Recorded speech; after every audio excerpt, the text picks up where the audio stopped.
딱 학년 올라와가지고는 수학 공부한다 그러면 수학에 바른돌을 사가지고 교과서는 무시하고 바른돌만 들고 다녔잖아요. 바른돌은 항상 들고 다녔죠. 그게 잘못됐던 거였네. 그래. 교과서를 너무 무시했던 거죠. 교과서를 봐야 되고 그리고 또 보니까 우리 박종환 군이 수학을 달달 외웠다 그랬어요. 저기 수학 같은 경우는 암기가 아니거든요. 그러니까 달달 외웠다는 게 건 말이 되는 겁니까? 이게? 그러니까 달달 외워질 만큼 개념에 대해서라든지 문제풀이에 대해서 완전하게 숙지를 했다는 뜻이에요. 그러니까는 보통 너무 애들이요. 오해했다. 말꼬투리를 붙잡았어요. 그래, 나 너무 물고 늘어졌어. 그러니까요. 자, 아니, 그러면 제가 단적으로 좀 여쭤볼게요. 이를테면 지금 이제 그 우리 인터뷰를 했던 그 이제 박군 같은 경우에는 3등급에서 1등급으로 1년 만에 올라간 거거든요. 근데 이걸 굉장히 사실은 제가 볼 때는 이게 놀라운 거예요. 이과 수학에서 3등급에서 1등급 올라간다는 게 진짜 힘든데 정말 저게 누구에게도 가능한 걸까요?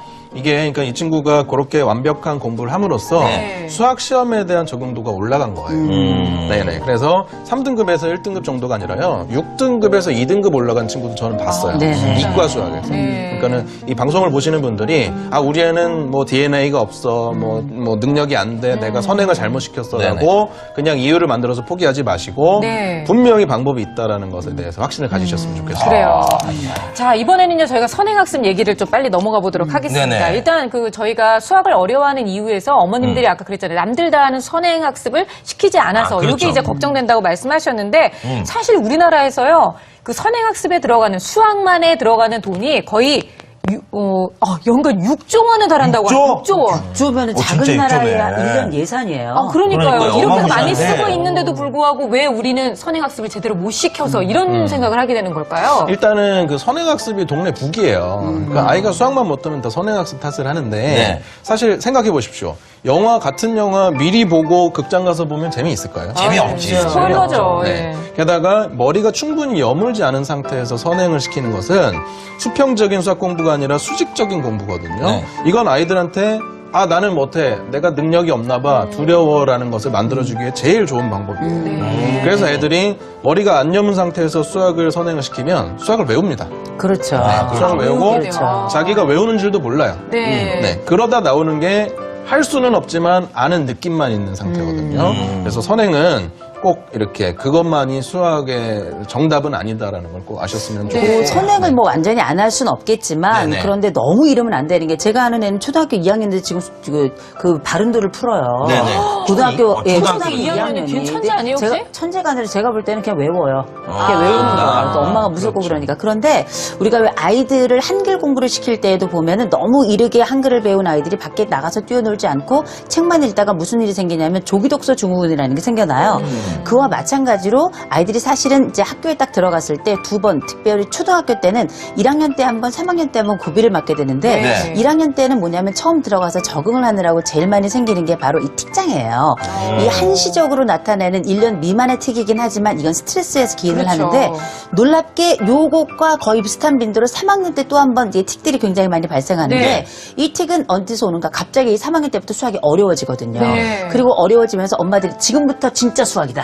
이러면서 굉장히 아이들을 압박하게 되니까 아이들은 겉으로 드러나진 않지만 이게 몸으로 나타나는 게 틱이라서 그리고 실질적으로 그러면 아이들에게 이렇게 압박을 가했을 때 과연 아이들의 수학 성적은 얼마나 좋아지는가 그 결과가 또 나와 있잖아요. 그래서 어떤 게 있냐면 실제 그 주당 이 연구조사를 보면 주당 5시간에서 6시간 늘렸더니 0.5점 오르더라. 주당 그렇게 올렸는데. 주당이 뭐 얼마 안 오른 거 같죠? 하루에 그러면 이제 0.5점 올랐잖아요. 애가 지금 100점 만점에 32점인데 0점 올라가면 이제 다음 생일까지 공부를 해야 되잖아요.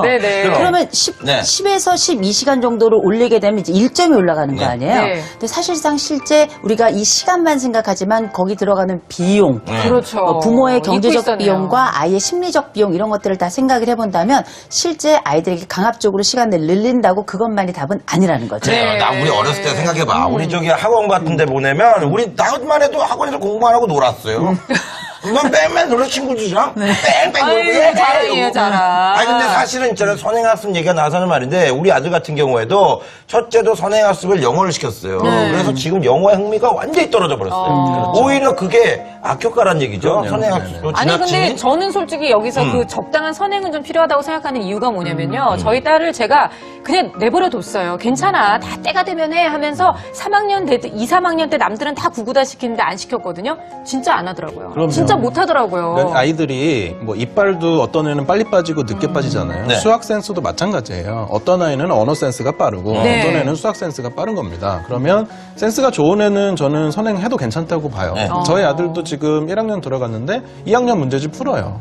근데 문제는 센스가 적은 아이를 엄마가 강압적으로 옆집 아줌마 때문에 영향받아서 네. 선행을 시키는 것이 나쁘다라는 얘기겠죠. 그러면 요거 하나 물어봅시다. 선행은 그러면 이제 부모님들이 이제 그 오늘 얘기 들었으니까 알아서 하신다고 봐. 그러면 복습도 중요할 거 아닙니까? 그렇죠. 그럼 복습은 어떻게 해야 됩니까? 복습은요, 일단은 그 같은 문제집을 저희 아들도 그렇게 하는데 네. 두 권을 사요. 두 권? 네, 두 두 권을 문제집을 똑같은 걸 똑같은 두 권을 거? 네. 사요. 두 권을? 그래서 부모님이랑 같이 풉니다. 아, 부모님도 같이 풀어야 됩니까? 네네. 그럼 저는- 별로 하고 싶지 않은데. 아니, 그러니까 엄마가 아니 근데 엄마가 안 나와도 괜찮은 거 아니에요? 그거는? 엄마가 감시하듯이 이렇게 풀어주는 건 아니고요. 네네. 엄마는 굉장히 이렇게 북돋아주는 역할을 하고 아. 제가 하는데요. 네네. 뭘 하냐면 저희 애는 경쟁심이 좋은 아이예요. 네. 그래서 뭘 하느냐 같은 문제집을 놓고 두 권을 누가 사서? 먼저 푸나 누가 먼저 푸나 아. 하면요. 하면서 엄청 몰두해가지고 자기가 먼저 풀었다고 승리감. 네.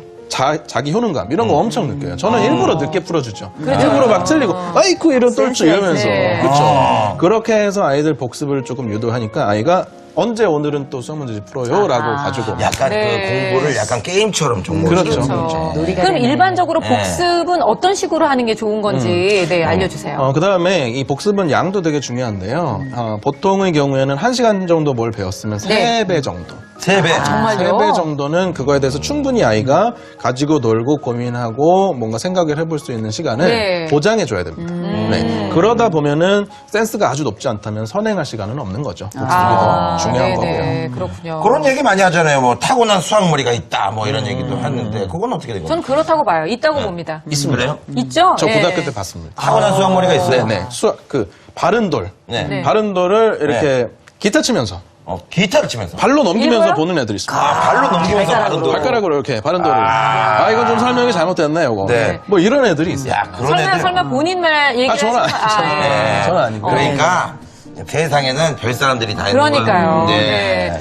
자, 일단은요, 뭐, 우리 아이의 수학 피할 수 없다면 즐기는 게 답인 것 같고요. 네. 아이의 수학 공부 너무 두려워하지 마시고 함께 그 해결책을 찾아보는 게 가장 중요할 것 같습니다. 많은 분들께서 지금 막 공감들 하고 계시는데요. 네. 일단 아까 어떤 어머님께서 그런 얘기 하셨어요. 아니, 뭐, 평생을 수학 공부하라고요? 정말 헐, 뭐, 이렇게 뭐 보내셨는데.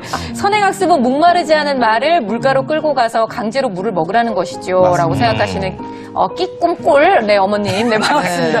어디서 오신 끼꿈꼴은 어머님인지 뭐예요? 모르겠네요. 네. 자, 일단은요, 우리 아이 정말 수학 포기하지 않은 방법에 대한 네. 이야기 나눠보고 있는데요. 어머님들의 정 반응이 아주 뜨겁습니다. 지금 시각 10시 22분 지나가고 있고요. 여러분께서는 라이브 토크 부모와 함께하고 계십니다.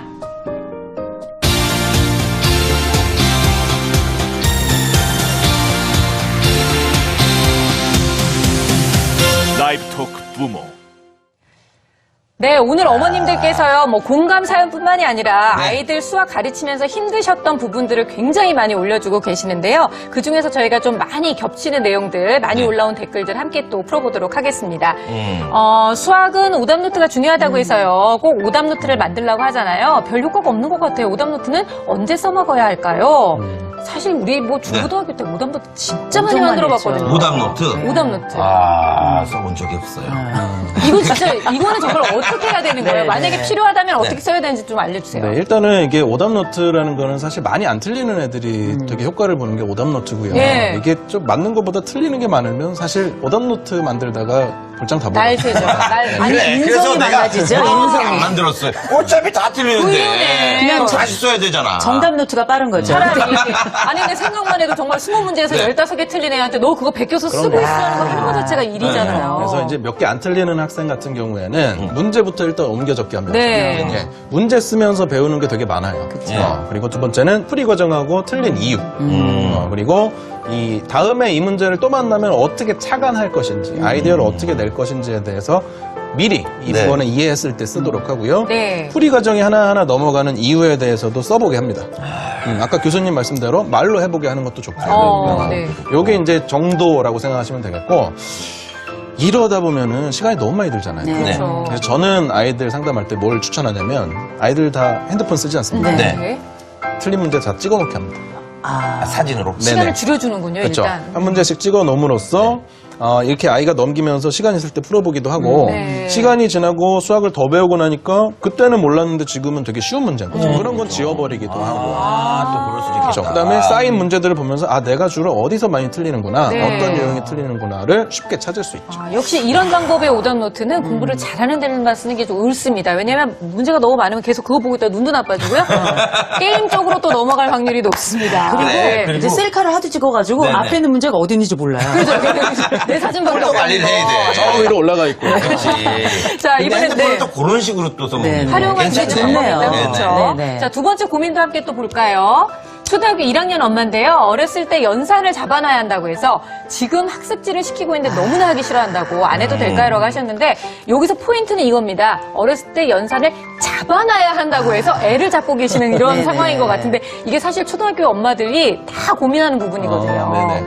연산은요, 우선은 학교 가기 전에는 가르기, 모으기 정도는 기본적으로 잘 알려주셔야 되고, 네. 네. 그 다음에 연산을 할 때는 세 가지를 조금 고르게 섞어주시면 좋아요. 네. 그러니까 단순하게 기계적인 그 계산 문제집만 풀리면 아이들이 싫어하고요. 네. 이런 계산 문제집 플러스로 사고력 수학.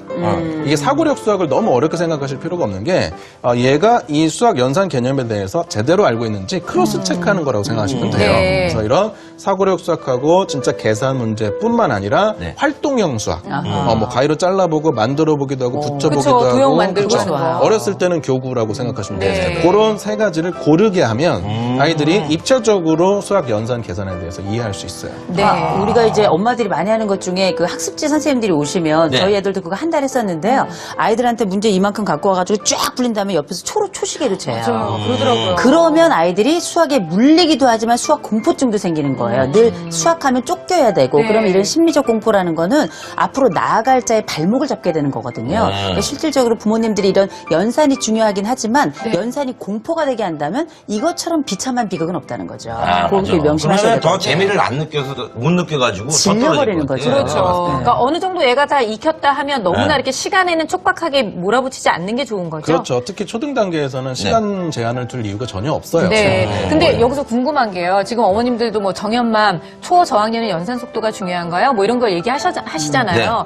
그러면 속도를 어쨌든 간에 그래도 무시할 수는 없으니까. 정확도가 어떻게 우선입니다. 정확도가 정확도가. 우선이다. 그러니까 속도는요, 머리가 더 여물고 성장하면은 나중에도 높일 수 있지만 정확도는 그때 안 해놓으면 나중에는 잡으려면 되게 힘들어요. 그렇죠, 그렇죠. 뭐가 더 중요한 건지를 꼭 생각해 주셔야 될 것 같아요. 자, 마지막으로 하나만 더 볼까요? 자, 우리 네. 아이가 수학을 너무 싫어하는데요. 잘하는 건 바라지도 않아요. 흥미라도 갖게 하는 방법 없을까요? 이거 많이들 물어볼 수 있는 이거는 방법이에요. 어머님들뿐만 저도 네. 정말 궁금합니다. 어떻게 하면 네. 흥미라도 좀 잡을 수 있을까요? 그 수학에 관련돼서 뭐 교구들이라든지 아니면 수학을 재미있게 풀어 쓰는 책들이 있어요. 요새 보면은요. 그리고 아이가 관심 있는 분야가 특정 분야가 있을 겁니다. 네. 그걸 수학적으로 좀 해석하거나 풀어내는 노력을 부모님이 의도적으로 할 수도 있어요. 그러니까 저희 애 같은 경우는 뭐 이렇게 길 찾아가지고 차를 이동시키는 걸 좋아하더라고요. 네. 그걸 계속 얘기하고 같이 해줬더니 나중에 뭘 하냐면 그 차들 그림이 있거든요. 네. 거기 있는 걸 세더라고요. 개수를. 네. 그래서 요새 이제 구구단 할까 말까 이런 단계라서 네. 여기가 4줄, 여기가 3줄이면은 전체는 얼마니 했더니 막 쉬는 거예요, 그냥.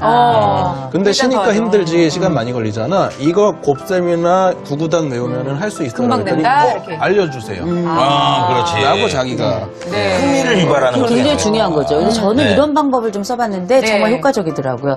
저희 큰애는 사실 수학을 아주 잘하는 편이고요. 둘째는 열심히 하는 편이에요. 네. 그러니까 모든 아이들이 열심히 하잖아요. 그런데 실질적으로 그 열심히 할 때 뭘 했냐면 네. 틀린 거가 아니라 맞은 거를 저에게 설명하게 했어요.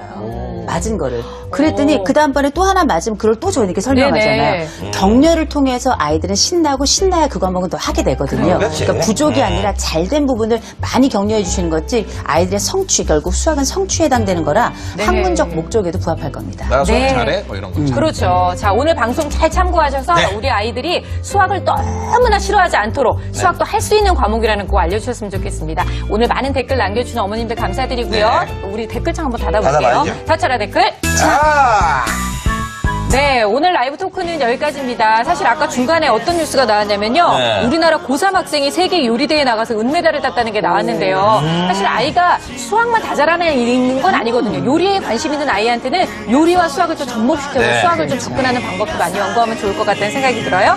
자, 저희는 월요일 아침 9시 40분에 뵙겠습니다. 감사합니다. 고맙습니다. 아유, 나는 수학 얘기해가지고 할 말 별로 없을 줄 알았지. 내가 너무 할 말이 많네. 진짜 많아요. 나이가 들어야 수학이 많아요.